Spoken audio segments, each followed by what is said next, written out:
Welcome to today's video.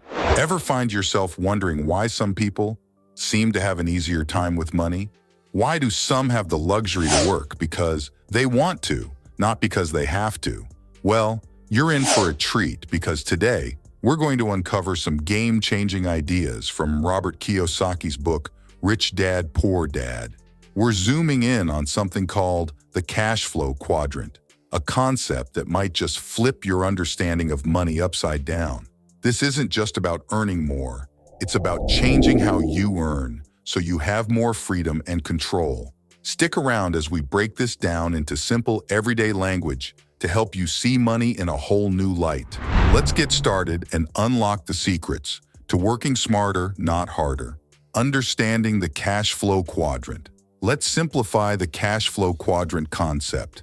Picture it as a square divided into 4 sections, representing different ways to earn money.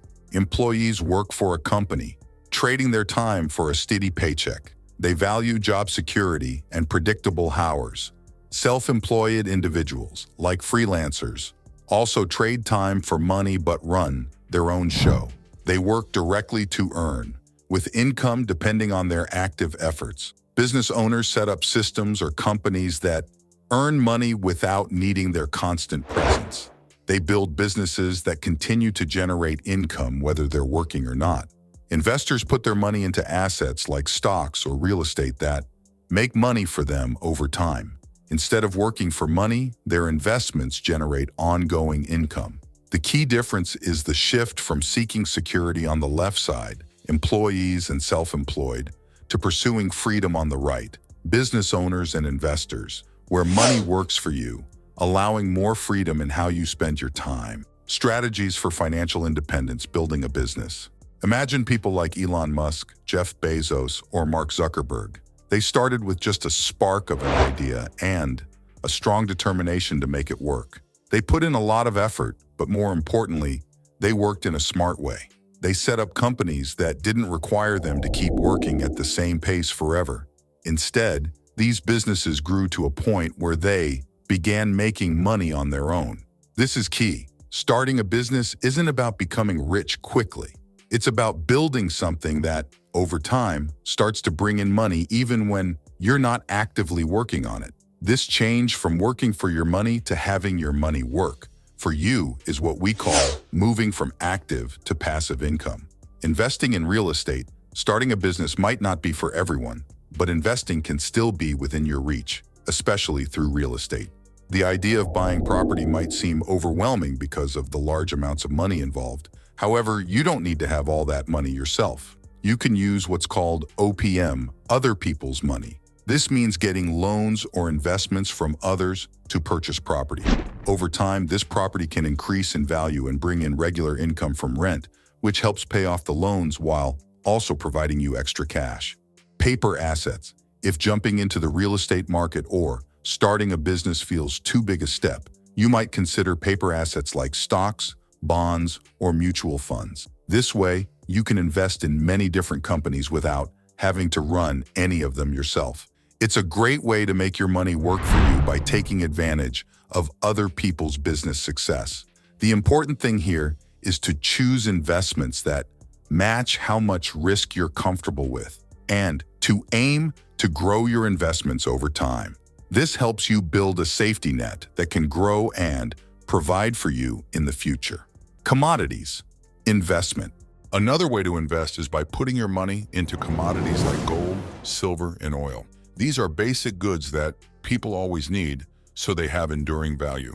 Commodities are particularly good to invest in because they can protect your money against problems, like inflation or drops in the value of money. When the value of money is unstable, having investments in physical goods can help maintain the value of your savings. Investing in commodities means you're not just protecting your current wealth, but also securing your financial future against economic ups and downs. Non-traditional investments, time is an asset. Did you know that when you start investing can be just as important as how you invest? Starting early is the secret. The sooner you start, the more time your money has to grow. This concept is something that even Warren Buffett swears by. He says starting young lets compound interest, a way for your money to make more money really work its magic. Think about it like planting a tree. The earlier you plant it, the more time it has to grow tall and strong. That's why the best time to start investing is as soon as you can. Even if it's just a small amount, early investments can grow over decades and help secure your financial future. Health investment. Think of your health as the most valuable kind of wealth. If you're not taking care of your health now, you might end up paying for it later with high medical bills and lost opportunities. Keeping yourself healthy isn't just good for your body. It saves you money and helps ensure that you're able to chase your dreams for years to come. Investing in your health through regular exercise, a good diet, and regular checkups means you're putting money into a bank that pays off in longevity and happiness. Remember, healthy living not only extends your life, but improves the quality of every single day. Online assets. Have you ever considered turning your hobbies or knowledge into an online income? Starting a YouTube channel, a blog, or even a podcast can be a great way to share what you love with the world and make money doing it. These platforms often require little to no cost to start, but can generate significant income through ads, affiliate marketing, or sponsorships. For example, if you love cooking, you could start a cooking channel. As your audience grows, so do your earnings. This isn't just about making videos or writing posts. It's about creating a community around your passion and learning to monetize it effectively. Networking and personal brand. In today's connected world, who you know and how you are perceived can make a huge difference. Building a strong network and a personal brand are not just about self-promotion. It's about creating connections that can lead to new opportunities and collaboration. Every person you meet could open the door to a new path or provide support when you least expect it. Present yourself authentically online and in person, share your passions, and engage with others in your field. This network isn't just a list of contacts. It's a community that can propel you to new heights, whether in a career, a business venture, or personal development. Conclusion. All right, let's wrap things up. Achieving financial independence comes in many forms, but there's one common ingredient. You need to change how you think about making money. It's about moving from just earning a salary to owning assets, and from chasing job security to creating your own financial freedom. I really hope this video opens your eyes to different ways you might manage your money and build wealth.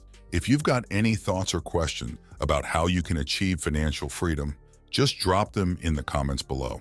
I'd love to hear from you.